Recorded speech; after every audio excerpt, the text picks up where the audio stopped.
The notification sound on my phone made my heart sink. Another text from Elaine. My screen lit up with her message, full of fake concern about Dad's condition while she sat by his hospital bedside, a place I should have been too. The words burned into my retinas. Dad's asking for you. Maybe you should visit if you actually care. I could almost hear the accusation in her voice, the self-righteousness that came so naturally to her.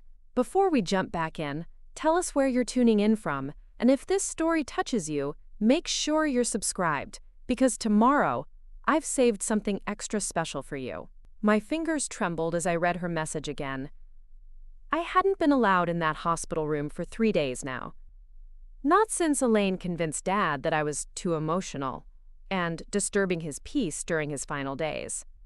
The same Elaine who had visited him maybe twice a year before his diagnosis, while I had been the one driving him to every doctor's appointment, managing his medications, and spending weekends organizing his affairs.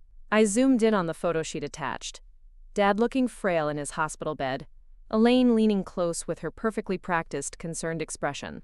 I searched his face for any hint of awareness about what was happening, any shadow of remembering his other daughter, the one who'd sacrificed her career to move closer when he first got sick, the one now sitting in her apartment surrounded by his medical files and insurance paperwork, shut out when it mattered most. My name is Rebecca. I'm 34, and this is the story of how I stopped being erased from my own father's life, and how he had the final word when no one expected it. I'd been playing the role of dutiful daughter my entire life.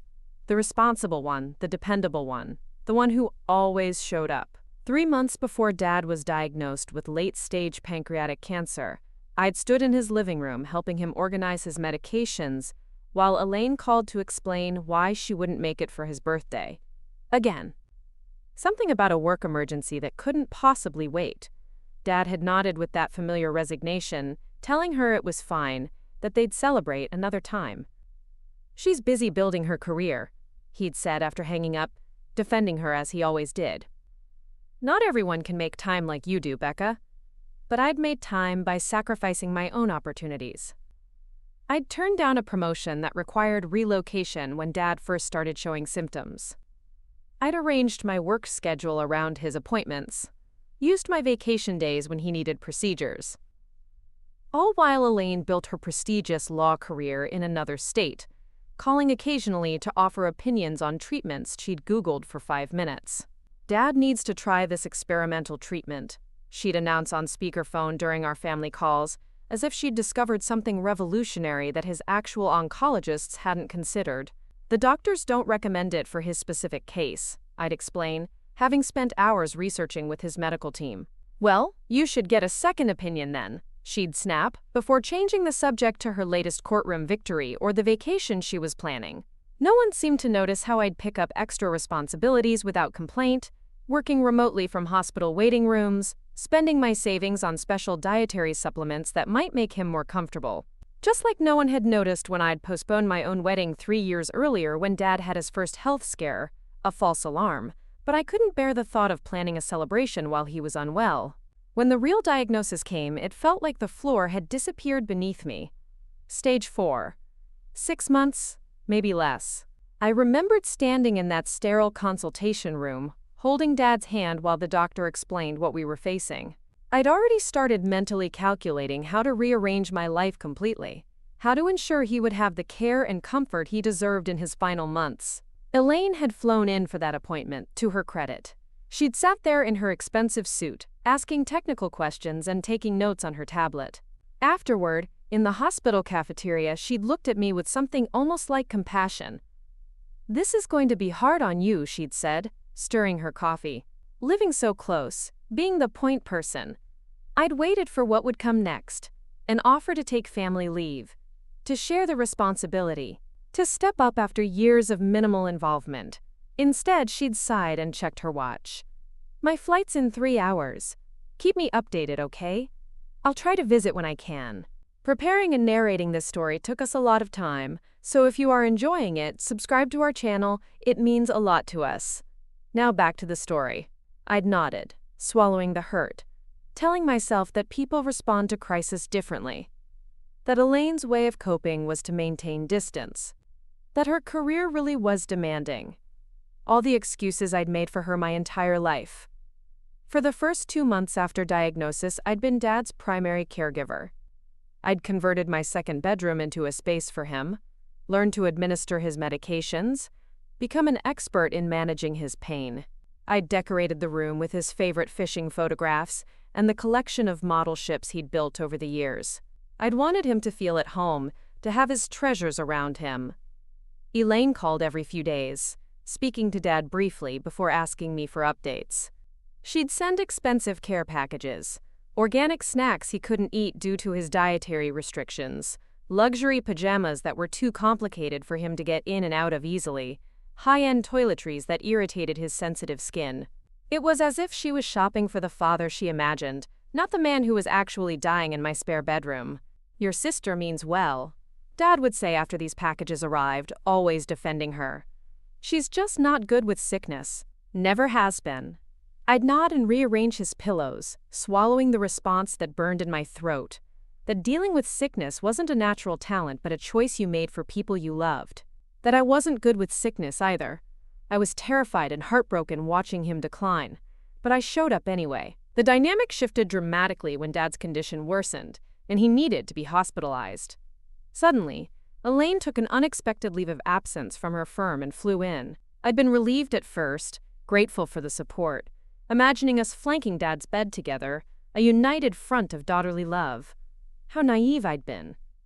Within days, Elaine had positioned herself as Dad's primary advocate.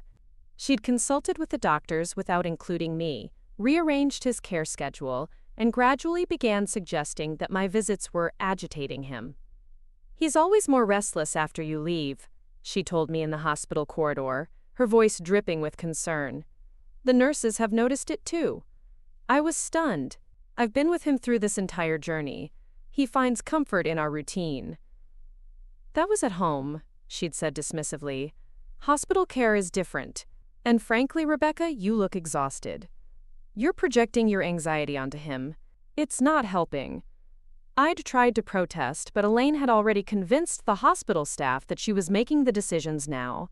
She'd shown them her power of attorney document, one I hadn't even known existed, apparently signed during a brief visit she'd made while I was picking up prescriptions. Dad was clear-headed when he signed it.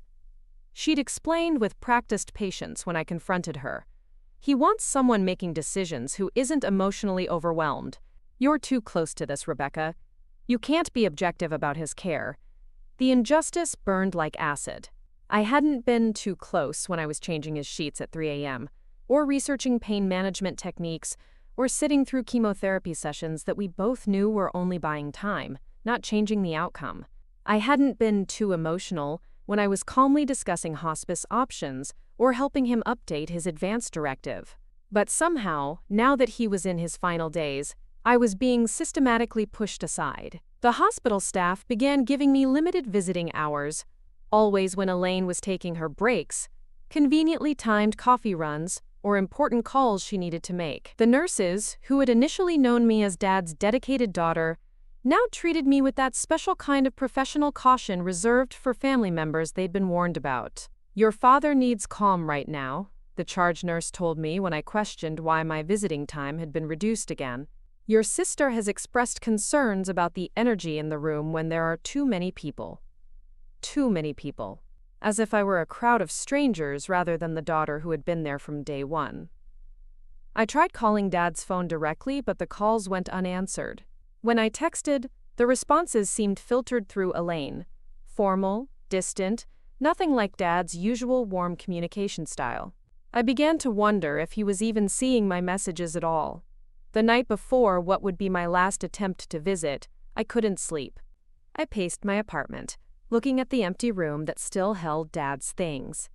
His favorite blanket, the books we'd been reading together, the calendar where I'd marked his appointments with different colored pens. The space felt like a museum to a relationship I was being told no longer existed, as I had understood it. In the kitchen, I found the recipe box he'd given me years ago. His mother's collection handed down because "you're the one who loves cooking like she did." I ran my fingers over the faded index cards, his mother's handwriting recording family dishes that had sustained us through generations. Elaine had never shown interest in these family heirlooms, these connections to our history. She'd been too busy becoming someone new, someone important, someone who didn't need reminders of where she came from. I pulled out the card for Dad's favorite comfort food, chicken and dumplings, and held it to my chest. I'd made this for him countless times during his illness, adapting it as his ability to eat solid foods diminished. Elaine probably didn't even know it was his favorite. There was so much about him she had never bothered to learn. Morning came with steely resolve. I showered, dressed carefully, and drove to the hospital with a small photo album I'd compiled. Moments from Dad's life that had brought him joy. If I only had a short visit, I wanted to fill it with good memories, not conflict. The elevator ride to his floor felt interminable. I rehearsed what I would say if Elaine tried to limit my time. I was done being pushed aside. Done being told that my presence was somehow harmful to the father I'd cared for so devotedly. But when I reached his room, Elaine was already standing outside, arms crossed, her expression a practiced mask of compassion that didn't reach her eyes. "He's having a difficult morning," she said, before I could even greet her. "The doctor is with him now. It's not a good time."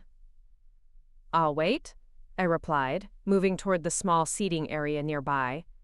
"Rebecca," her voice took on that authoritative tone she used in courtrooms, "I don't think you understand. Dad specifically asked for some peace today. He doesn't want visitors causing him stress." "I'm not a visitor, Elaine. I'm his daughter. And he's my father, too," she snapped, the mask slipping momentarily. "But right now, he needs an advocate who can make clear decisions, not someone who falls apart every time his pain medication needs adjusting." I felt as if she'd slapped me. I have never fallen apart during his care. I've been the one managing his pain for months while you were too busy to even call regularly. A nurse approached, her expression concerned. "Is everything all right here? Mr. Wilson needs quiet." Elaine immediately softened her voice, transforming before my eyes into the perfect, concerned daughter. "My sister is having trouble accepting Dad's wishes for limited visitation. Could you perhaps explain the hospital's policy on respecting patient requests?" The nurse looked between us, clearly uncomfortable being drawn into family discord. "Perhaps you both could step down to the family consultation room to discuss this?" "There's nothing to discuss," Elaine said firmly. "The patient has made his wishes clear. I have medical power of attorney, and I'm respecting his desire for a calm environment." I looked past her to the closed door of Dad's room, feeling a desperation I'd never known before. "Could I just see him for 5 minutes? Please. I brought some photos I thought might cheer him up." The nurse's expression was sympathetic but firm. "Let me check if he's up for a brief visit after the doctor finishes." She disappeared into the room, leaving Elaine and me in tense silence. When she returned, her face told me everything before she spoke. "Mr. Wilson is quite tired. He's asked for no visitors until this evening. Perhaps you could come back then?" I knew it was a lie. Or at least, I knew it wasn't Dad's true wish. It was what Elaine had convinced him was best, or worse, what she had instructed the staff to say regardless of his actual desires. "Could you give him this?" I held out the photo album, my hand shaking slightly. "And tell him I love him. Tell him I'm here whenever he wants to see me." The nurse took the album with a kind smile. "Of course. I'll make sure he gets it." Elaine's phone chimed, and she glanced at it with a frown. "I need to take this. Hospital billing," she explained to the nurse, stepping away to answer. I stood there, uncertain what to do next. The nurse touched my arm gently. "Family situations can be complicated during these times," she said quietly. "Everyone processes grief differently." "This isn't about grief," I replied, my voice barely audible. "This is about control. It always has been."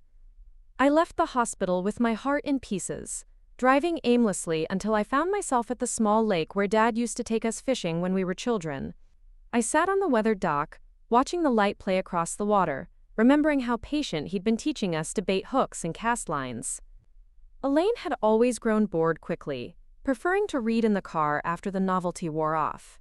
But I had stayed by his side, learning the rhythms of the water, the signs of fish below the surface, the peaceful art of waiting.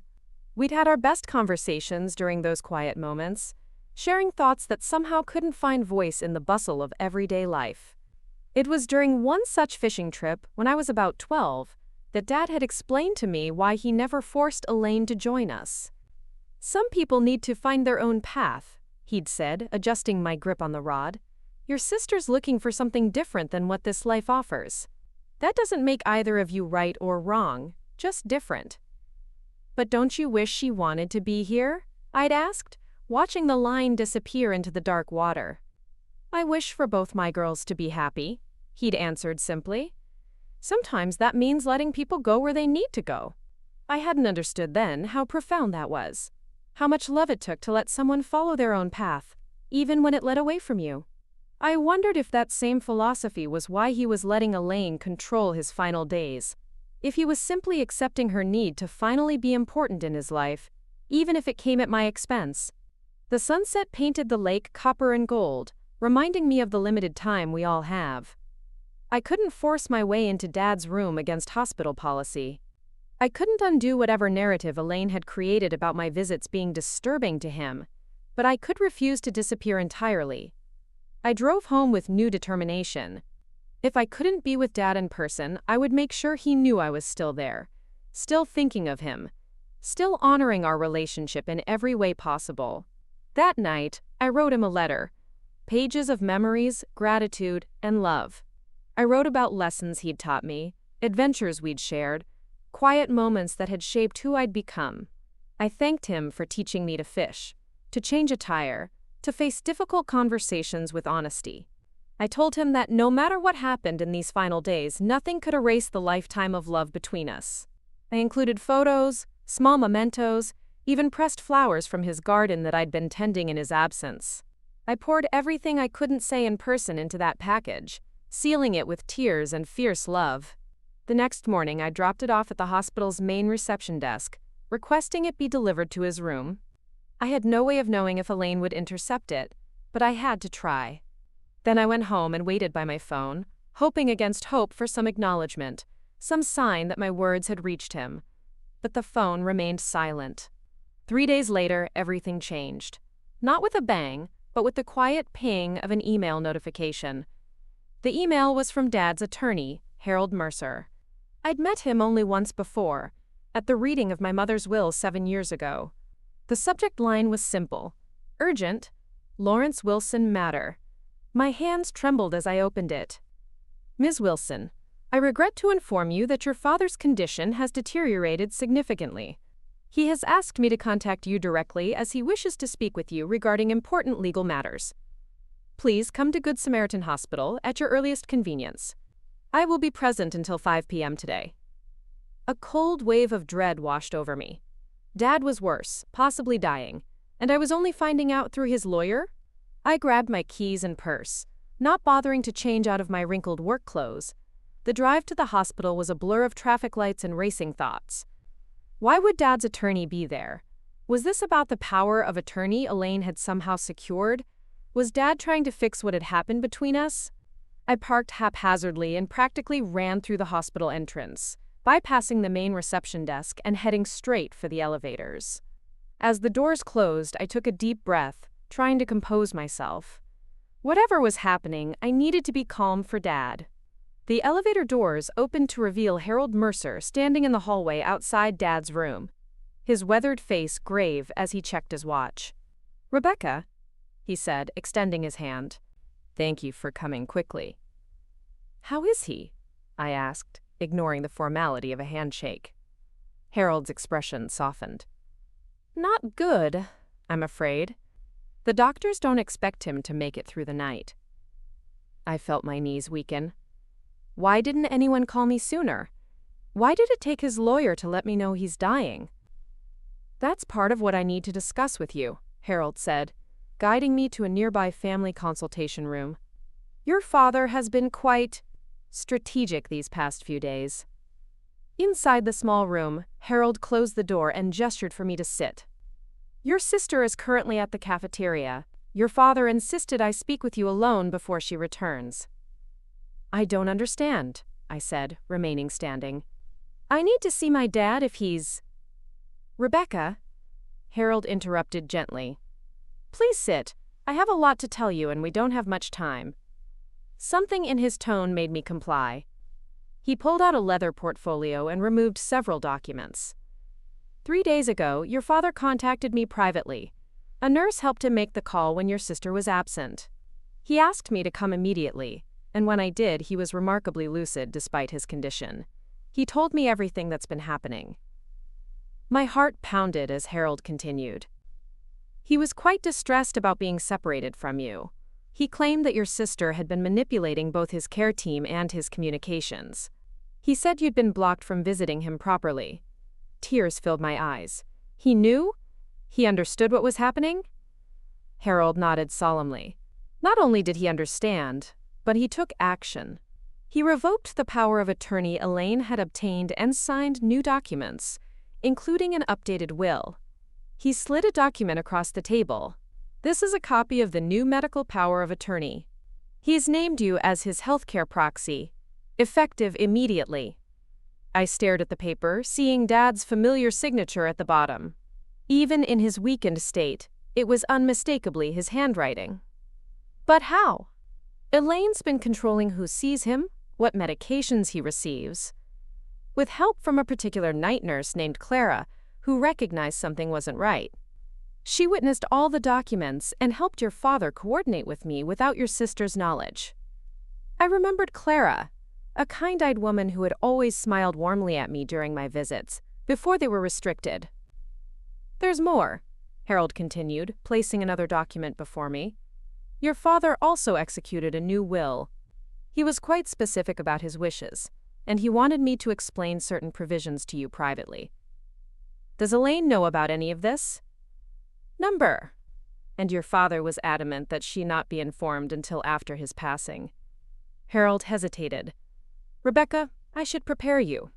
The changes your father made will likely cause significant conflict with your sister. I almost laughed through my tears. We're already in conflict. She's stolen my relationship with my father in his final days.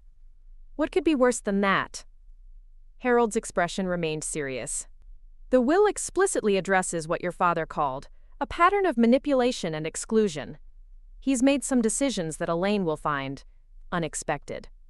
Before he could elaborate, there was a sharp knock at the door. Without waiting for a response, Elaine pushed it open, her eyes narrowing when she saw me. What is this? She demanded, looking between Harold and me. Why wasn't I informed you were meeting with my sister? Harold stood, his professional demeanor firmly in place. Ms. Wilson, I'm here at your father's request. He asked to speak with each of his daughters separately. That's impossible, Elaine snapped. He's been heavily sedated all morning. He's in no condition to request anything. Nevertheless, he did make this request, yesterday, when he was quite lucid. I have it documented. Harold's calm was unshakable.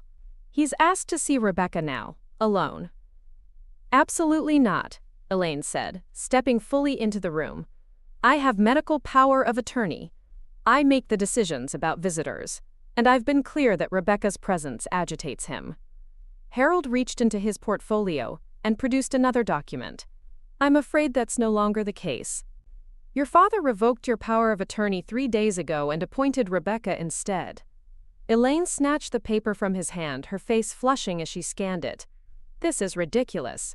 He wasn't competent to make this decision. I'll have it invalidated immediately. You're welcome to try, Harold replied evenly, but it was properly executed with witnesses, including his attending physician, who documented his mental competence at the time of signing. I stood, finding strength I didn't know I had. I'm going to see my father now, Elaine. You've kept me from him long enough. This isn't over, she hissed, but stepped aside as I moved toward the door. Harold followed me into the hallway. I'll be right here if you need me, he said quietly. Take the time you need with your father. I entered Dad's room with my heart in my throat.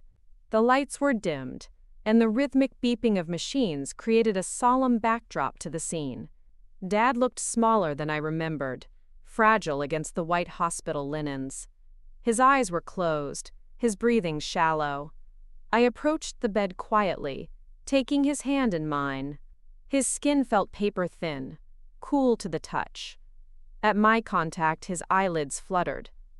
"Dad," I whispered. "It's Rebecca. I'm here." His eyes opened slowly, focusing on my face with effort. A small smile formed on his cracked lips. "Becca," he breathed, his voice barely audible. "You came?" "Of course I came. I've been trying to see you for days." He nodded weakly. "I know. I figured it out." "Too late." "I'm sorry." "Don't apologize," I said, carefully sitting on the edge of the bed. "You have nothing to be sorry for." He squeezed my hand with what little strength he had left. "I do. I let her push you away, I thought. I thought she finally wanted to be here, to be part of things."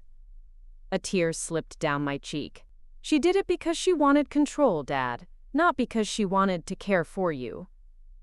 "I know that now." His breathing became more labored, and he closed his eyes briefly before continuing. "Did Harold tell you?" "About the power of attorney, yes, and that you've changed your will." Dad nodded slightly. "Not just changed, fixed, set things right." "Dad, you don't have to explain. We don't need to talk about the will." His eyes opened again, surprisingly sharp despite his condition. "We do need you to understand. What I've done, why I've done it." I leaned closer to hear his whispered words. "The house? Always meant for you. Your grandmother's recipes, my workshop. You're the one who loved those things, who understood their value."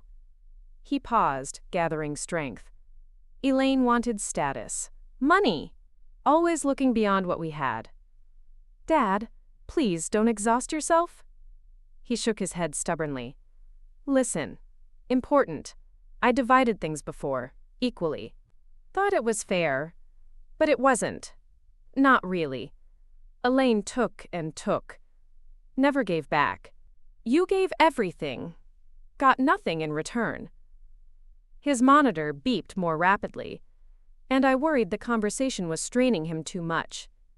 "It's okay, Dad. Whatever you decided, I'm sure it's right." He gripped my hand with surprising strength. "Need you to be strong. She'll fight it. Fight you. Don't let her take anything else from you. Promise me." "I promise," I whispered, though I had no idea what battle lay ahead. He relaxed slightly, seeming satisfied with my answer. "The letter you sent. I read it, every word." Clara helped me. A tear slipped from the corner of his eye. "Best fishing partner I ever had." I laughed softly through my tears, remembering our countless hours by the lake. "We caught some good ones, didn't we? The best." His smile was peaceful now. "Not just fish, moments. We caught good moments, Becca." We sat in silence for a while, his hand in mine, memories flowing between us without need for words. Eventually, his eyes began to close again, fatigue overtaking him. "Rest, Dad," I said, gently stroking his arm. "I'll be right here." "I know you will," he murmured, already drifting. "You always are." I stayed by his side as he slept, watching the rise and fall of his chest, memorizing his face, grateful for these precious moments I'd almost been denied. A soft knock at the door interrupted my vigil. Harold entered quietly, gesturing for me to join him in the hallway. "I need to get back to my office," he said when I reluctantly stepped out, "but I wanted to give you this before I go." He handed me a sealed envelope. "Your father asked that you read this privately after he's gone." I tucked the envelope into my purse, unable to think about a world without Dad in it. "Thank you for everything you've done." "I was honored to help Lawrence. He's a good man." Harold glanced down the hall where Elaine stood arguing with a nurse. "She's demanding to see your father now. As his legal healthcare proxy, it's your decision whether to allow it." The weight of this new responsibility settled on my shoulders. Despite everything Elaine had done, I couldn't bring myself to use the same tactics she had. "She can see him," I said finally. "But I'm staying in the room." Harold nodded approvingly. "Your father said you'd say that. He said it's what makes you different from her." After Harold left, I returned to Dad's room to find Elaine already there, standing at the foot of his bed. "He's sleeping," I said quietly. "I can see that," she replied, her voice tight with barely controlled anger. "This power of attorney situation is temporary. I've already called my attorney." "This isn't about legal documents, Elaine. It's about Dad and what he wants in his final hours." She turned to face me fully, her expression hard. "You've always played the martyr so well, Rebecca. Poor devoted daughter, sacrificing everything while I built my career. Did it ever occur to you that I stayed away because he preferred you? That no matter what I achieved, it was never enough to compete with precious Becca, who was just like him?" Her words stunned me. "That's not true. Dad was always proud of you. Proud from a distance. He never understood me or what I wanted. He never tried." Her voice cracked slightly, revealing a vulnerability I rarely saw. "Then he gets sick, and suddenly I'm supposed to drop everything and play nurse? That was always your role, not mine." "It wasn't a role, Elaine. It was love." "And what I feel isn't love? Because I express it differently?" She crossed her arms defensively. "I took leave from my firm. Do you have any idea what that cost me? What opportunities I've sacrificed?" "Then why keep me away from him? If it was such a burden, why not let me share it?" She looked away, unwilling to meet my eyes. "You make it look so easy. The devoted daughter, selflessly caring for Daddy. You've always made me look bad in comparison." I was about to respond when Dad's monitor began beeping more rapidly. His eyes flew open, darting around the room in confusion and distress. I rushed to his side. "It's okay, Dad. You're okay." His gaze found mine, panic evident. "Elaine," he gasped. "What is she doing here?" "I'm right here, Dad," Elaine said, moving to his other side. "Everything's fine." He shook his head weakly, becoming more agitated. "No, not fine. You kept Becca away." "My Becca?" Elaine's face flushed. "I was protecting you. She was upsetting you." "Lies," he wheezed, his breathing becoming more labored. "All lies." A nurse hurried in, drawn by the monitor's alarm. "What's happening here?" she demanded, checking Dad's vitals. "Nothing," Elaine said quickly. "We were just talking." The nurse, Clara, I realized, gave Elaine a hard look before turning her attention to Dad. "Mr. Wilson, I need you to try and calm down. Your heart rate is too high." Dad gripped my hand, his eyes pleading. "Don't leave again." "I won't," I promised. "I'm staying right here." Clara adjusted his medication and checked his oxygen levels. "One visitor at a time," she said firmly. "He needs calm." Elaine started to protest, but Clara cut her off. "Rebecca is his medical proxy now. She makes the decisions." She looked at me expectantly. I could have asked Elaine to leave. After everything she'd done, it would have been justified. But the hurt in her eyes, the revelation that beneath her controlling behavior lay deep-seated insecurity, made me hesitate. "We'll take turns," I said finally. "But right now, I think Dad needs quiet. Maybe we should both step out and let Clara get him settled."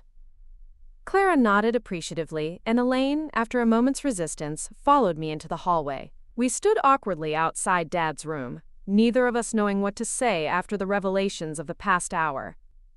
"I never meant to hurt him," Elaine said finally, her voice smaller than I'd ever heard it. "I thought I was doing what was best."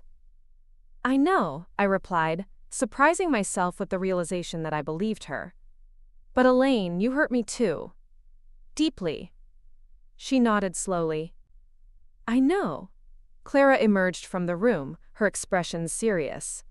"He's stable for now, but his condition is deteriorating rapidly. If there are things that need to be said—" She didn't finish the sentence. She didn't need to. "You go first," I told Elaine. "Take the time you need." She looked surprised by my offer, then nodded. "Thank you." I watched her enter Dad's room, wondering what words would pass between them, hoping they would find some peace with each other before it was too late. I sank into a chair in the waiting area, emotionally exhausted. The envelope Harold had given me pressed against my side from inside my purse, a tangible reminder of unfinished business, of conversations yet to come. But that was for later. For now, all that mattered was being here for Dad in whatever time we had left. As the afternoon faded into evening, Dad's condition continued to decline. Elaine and I established an uneasy truce, taking turns sitting with him, sometimes overlapping in silent companionship at his bedside. The tension between us remained, but it was overshadowed by the more immediate reality of Dad's impending death. Shortly after midnight, with both of us at his side, Dad took his final breath. The silence that followed seemed to fill the room, expanding until it pressed against the walls. Elaine and I sat motionless, connected in our grief despite everything that divided us. The next few days passed in a blur of funeral arrangements, condolence calls, and administrative tasks. Elaine and I maintained our fragile truce, tacitly agreeing to postpone any discussion of the will or Dad's final wishes until after the funeral. The service was beautiful in its simplicity, just as Dad would have wanted. His fishing buddies shared stories that made us laugh through our tears. His neighbors brought casseroles and memories in equal measure.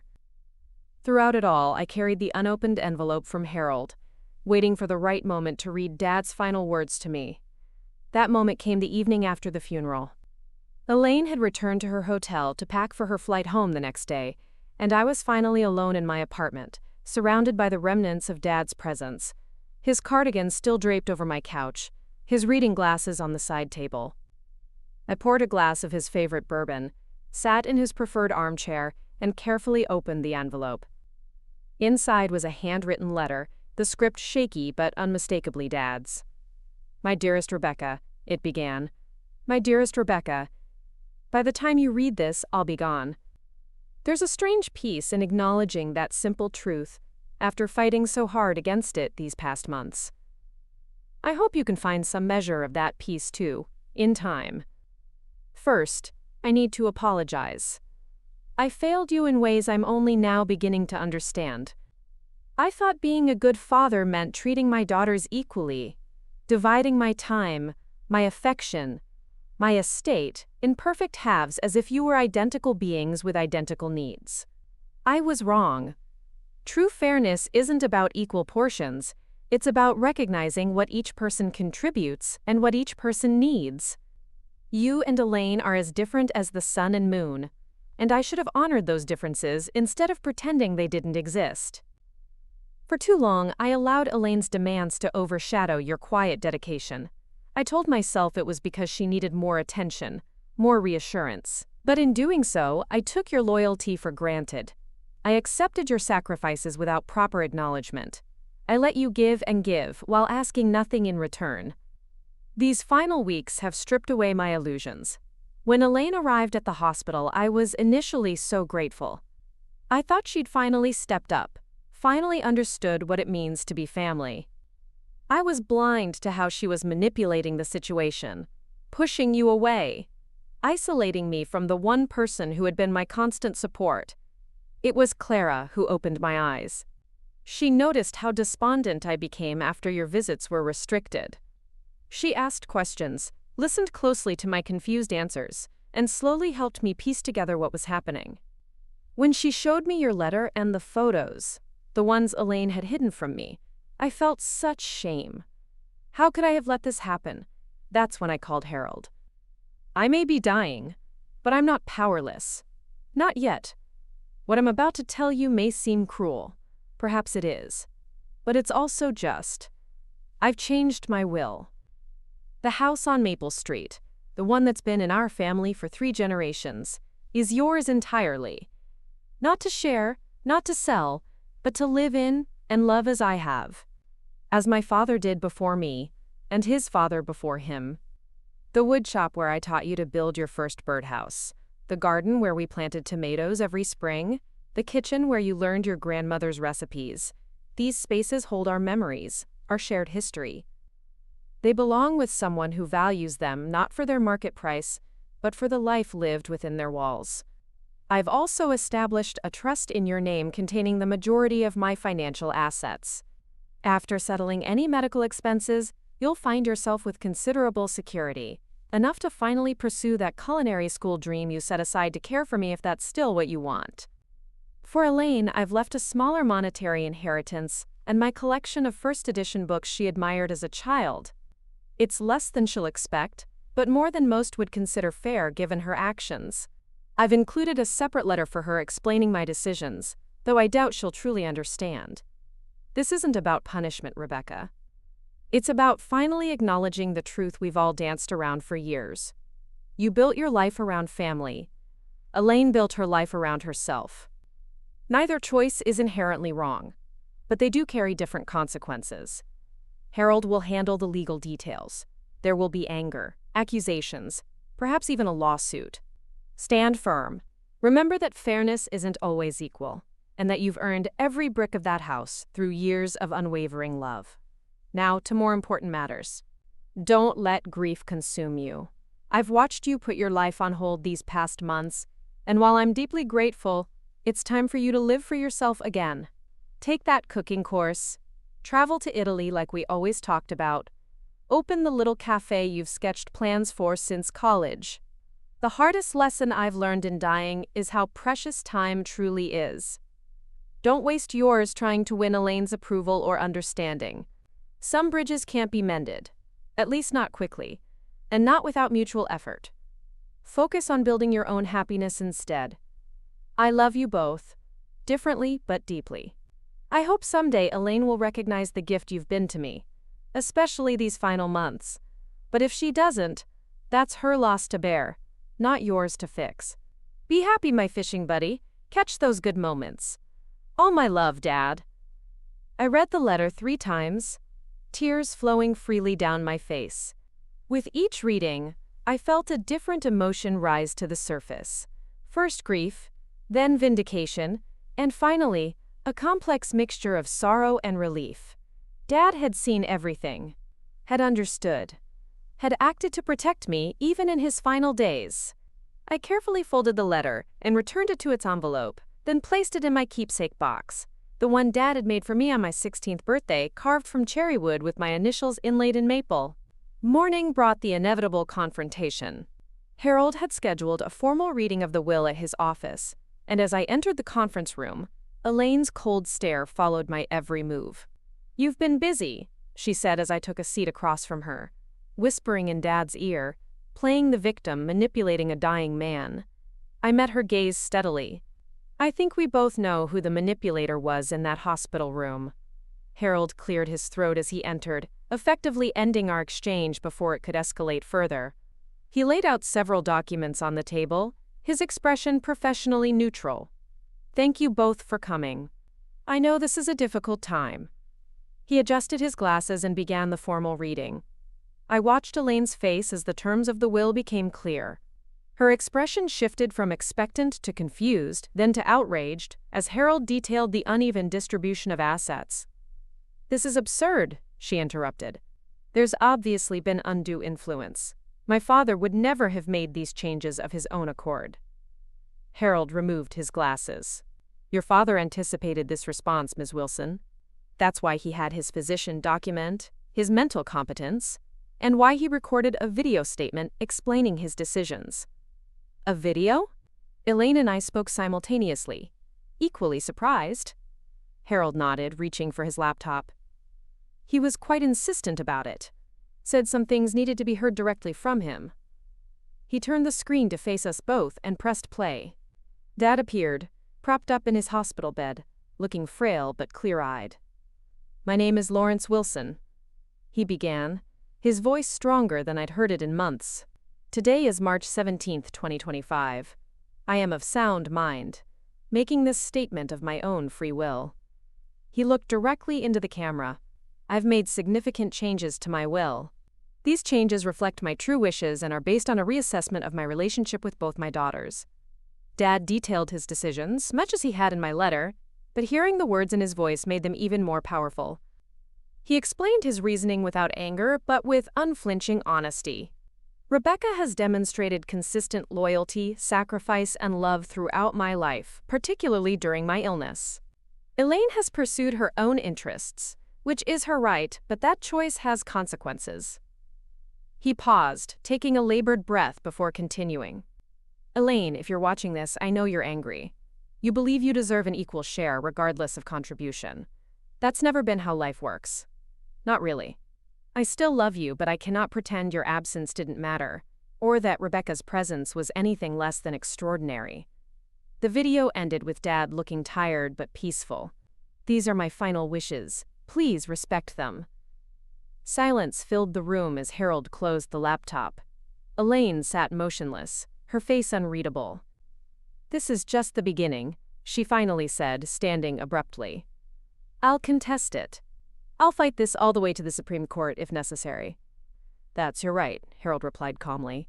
But I should mention that your father included a no-contest clause. If you formally challenge the will, you forfeit your entire inheritance. Elaine's face paled. That's coercion. It's standard legal practice, Harold corrected. And given the video evidence and medical documentation, I must advise you that a challenge would be costly, lengthy, and unlikely to succeed. She turned to me, eyes blazing. This is what you wanted all along, isn't it? To turn him against me? To take everything? I shook my head, suddenly exhausted by the familiar pattern of her accusations. No, Elaine, I never wanted any of this. I just wanted to be with Dad during his final days. Days you stole from me. Oh, spare me the martyrdom, she snapped. You've always played the perfect daughter while making me the villain. Well, congratulations. You won. You got the house, the money, and Dad's undying approval. I hope it makes you happy. With that, she snatched her purse from the table and stormed out, slamming the door behind her. Harold sighed deeply. I'm sorry. Your father hoped the video might help her understand, but Elaine sees what she wants to see. I finished for him. She always has. The next few weeks passed in a strange limbo. I moved into Dad's house, my house now, surrounded by both memories and possibilities. Elaine returned to her life in Chicago, maintaining radio silence except through her attorney, who made veiled threats about contesting the will despite the no-contest clause. I found myself wandering from room to room, touching Dad's things, remembering stories attached to each object, the fishing trophies on the mantel. The worn leather armchair where he'd read me stories as a child. The workshop where he'd taught me to measure twice, cut once. It was in the workshop that I found the unfinished project, a small wooden box similar to my keepsake box, but with different initials inlaid in the lid. E.M.W. Elaine Marie Wilson. My throat tightened as I ran my fingers over the half-completed inlay. Dad had been making this for Elaine, despite everything. Despite her absence, her dismissal of his traditions, her focus on material success over family connection. He'd still been trying to reach her, to give her something meaningful rather than merely valuable. I carefully gathered the pieces and the sketched plans I found nearby. Though my woodworking skills weren't as refined as Dad's, I knew enough to finish what he'd started. For 3 weeks, I worked on the box whenever I could spare time from settling Dad's affairs and considering my own future plans. I made mistakes, started over on certain elements, and finally produced something that, while not perfect, carried the spirit of Dad's craftsmanship. When it was finished, I lined it with velvet, placed Dad's letter to Elaine inside, and drove to the post office to ship it to Chicago. I included a brief note of my own. Dad was working on this when he got sick. I finished it for him. Whatever lies between us, he loved you. That matters more than anything else. I didn't expect a response, and for 2 months I didn't receive one. I focused instead on healing, on rediscovering parts of myself that had been set aside during Dad's illness. I enrolled in a professional culinary program, using a portion of my inheritance to pursue the dream Dad had encouraged in his letter. The house began to reflect my own taste while preserving the elements that connected me to Dad and our family history. I planted his favorite roses alongside herbs for my cooking. I converted one spare bedroom into a home office and kept another ready for guests, though I had no expectation of family visits. Then, on a rainy Tuesday in June, my doorbell rang. I opened it to find Elaine standing on the porch, the wooden box clutched in her hands, her expression uncertain. "Can I come in?" she asked, her usual confidence notably absent. I stepped aside wordlessly, letting her enter the home she'd expected to claim half of, the home she'd lived in rent-free while building her restaurant. She stood awkwardly in the entryway, looking around at the subtle changes I'd made. "It looks good," she offered. "Different, but good." "Thank you," I replied, unsure where this was heading. "Would you like some tea? Or something stronger?" "Tea would be nice." I led her to the kitchen, now repainted in a warm yellow instead of the dated beige it had been for decades. As I prepared the tea, I noticed her studying the wooden box she'd brought, running her fingers over the inlaid initials, just as I had done in the workshop. "You did a beautiful job with this," she said finally. "It's exactly like the one Dad made for you years ago." That was the idea. I placed a steaming mug before her, though his craftsmanship was better. Elaine took a deep breath, as if gathering courage. "I've been doing a lot of thinking since the will reading. A lot of remembering." I waited, giving her space to continue in her own time. "I was so angry," she admitted. "At you, at Dad, at the unfairness of it all. I was ready to fight, to prove I was right, to win at all costs. Like I always do." She looked up, meeting my eyes directly. "But then I got this box, and Dad's letter." "He wrote to you too," I said, not really surprised. She nodded. "He didn't pull any punches, called me out on everything. My absence, my priorities, my treatment of you. It hurt. A lot." She traced the rim of her mug with one finger. My first instinct was to dismiss it, to justify everything, to blame others. That's my pattern, isn't it? The self-awareness in her question caught me off guard. "It has been," I acknowledged carefully. "The thing is," she continued, "after the initial anger faded, I started seeing things differently. Started remembering all the birthdays I missed, the holidays I cut short, the times I called only when I needed something." She swallowed hard. "All the times you stepped up while I stepped away." "Elaine?" "No, let me finish, please." She squared her shoulders. "Dad was right. About all of it. I built my life around my ambitions, not around family. That was my choice, and I don't regret pursuing my career. But I do regret the collateral damage. The relationships I neglected. The sister I took for granted." Tears welled in my eyes, unexpected and unwelcome. I'd built such strong defenses against Elaine's manipulation that genuine vulnerability from her left me disarmed. "The box you finished," she continued, pushing it toward me slightly. "Open it." I hesitated, then lifted the lid. Inside, nestled on the velvet lining, were two items, a check and a set of keys. "The check covers my share of living expenses for the past 3 years, Elaine explained. "Fair market rent, utilities, even an estimate for the wear and tear on the place. My accountant helped calculate it." I stared at the substantial figure on the check. "This isn't necessary." "Yes, it is. Dad left you this house because you valued it beyond its monetary worth. I treated it like a convenient crash pad while building my restaurant. That wasn't fair to you or to his wishes." "And the keys?" "To my condo in Chicago. I'm not using it much these days." She took another deep breath. "My restaurant failed spectacularly, as you probably heard.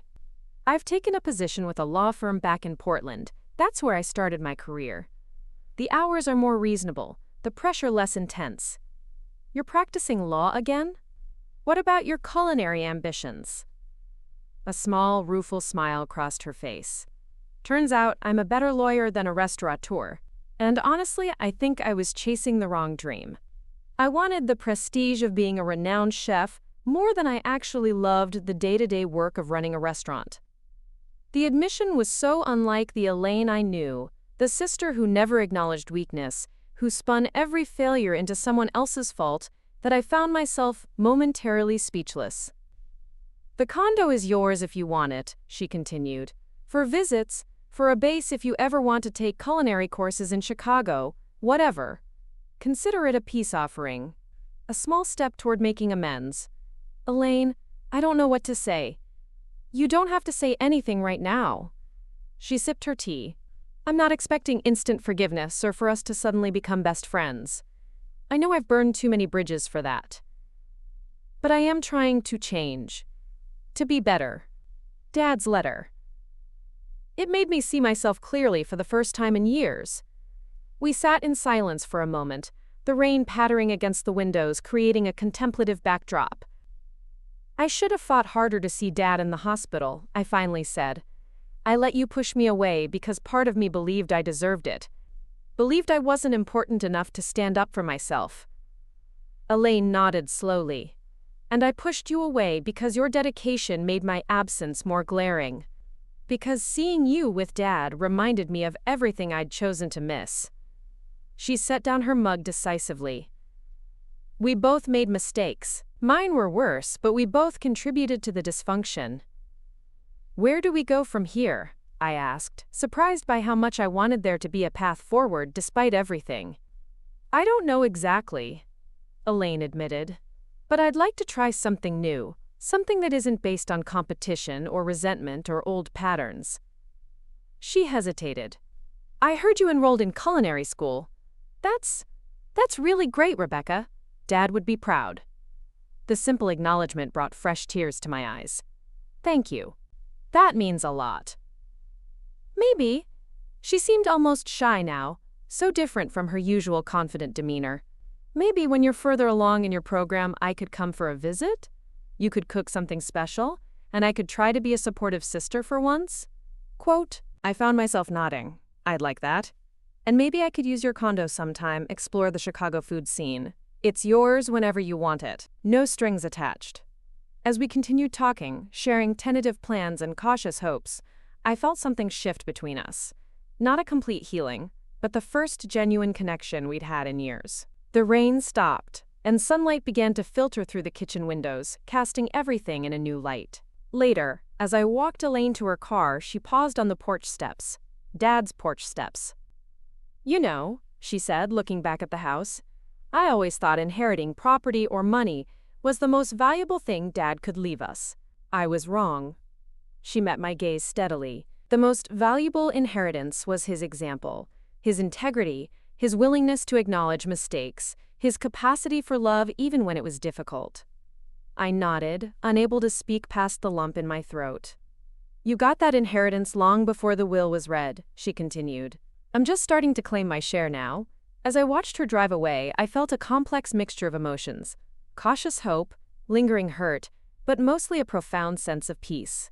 Dad's final act hadn't just been about distributing assets fairly. It had been about truth-telling, about creating the possibility for healing, about refusing to perpetuate the comfortable lies that had defined our family for too long. I returned to the kitchen and picked up the wooden box Elaine had left behind. Inside, beneath where the check and keys had been, I discovered a folded photograph I hadn't noticed before, a faded image of Elaine and me as children, sitting on either side of Dad on his fishing boat, all of us laughing in the golden light of a summer evening. On the back, in Elaine's precise handwriting, "We caught a good moment here. Maybe we can catch more." In the months that followed, Elaine and I built a new kind of relationship, not the instant closeness of a Hallmark movie, but something real and gradually strengthening. We talked regularly, shared honest thoughts without the barbed edges of old resentments, and began creating new memories to stand alongside the complicated history we shared. I finished my culinary program with honors and used part of Dad's inheritance to open a small cafe near his My House, featuring recipes inspired by our family traditions alongside my own creations. On opening day, Elaine flew in from Portland, arriving with a hand-carved wooden sign for the cafe entrance. "Wilson's Table, where good moments gather." "Dad would have made it better," she said as we hung it together, "but I'm learning." The cafe became a success in our community, not because it was the fanciest or most innovative restaurant in town, but because it offered something authentic: Food made with care in a space that welcomed everyone like family. Sometimes, on quiet evenings after closing, I sit at the corner table near the window, the table I privately think of as Dad's spot, and imagine him there, watching with pride as I live the life he encouraged me to pursue. I can almost hear his voice. "See, Becca, the best fish aren't always the ones making the biggest splash." Dad's final gift wasn't the house or the inheritance, though I'm grateful for both. His true legacy was the courage to speak difficult truths, to recognize that love isn't always about equal treatment, but about meeting each person's unique needs, and to understand that it's never too late to change course and choose a better path. Elaine and I aren't perfect sisters now, and we never will be. We still disagree, still occasionally fall into old patterns, but we've learned to catch ourselves, to apologize sincerely, to try again with greater awareness. We're building something neither of us had fully experienced before, a relationship based on mutual respect rather than competition or obligation. As I lock up the cafe each night, I often think about Dad's letter and the wisdom it contained. Life isn't about equal portions, but about recognizing what each person contributes and what each person needs. It's about understanding that true fairness isn't mathematical but relational. And, most importantly, it's about having the courage to stand firm in your worth while remaining open to genuine change in others. Sometimes the greatest inheritance isn't what's written in a will, but what's written in our hearts, the lessons we choose to carry forward, the patterns we decide to break, and the love we learn to give without keeping score. Up next, you've got 2 more standout stories right on your screen. If this one hit the mark, you won't want to pass these up. Just click and check them out. And don't forget to subscribe and turn on the notification bell so you don't miss any upload from us.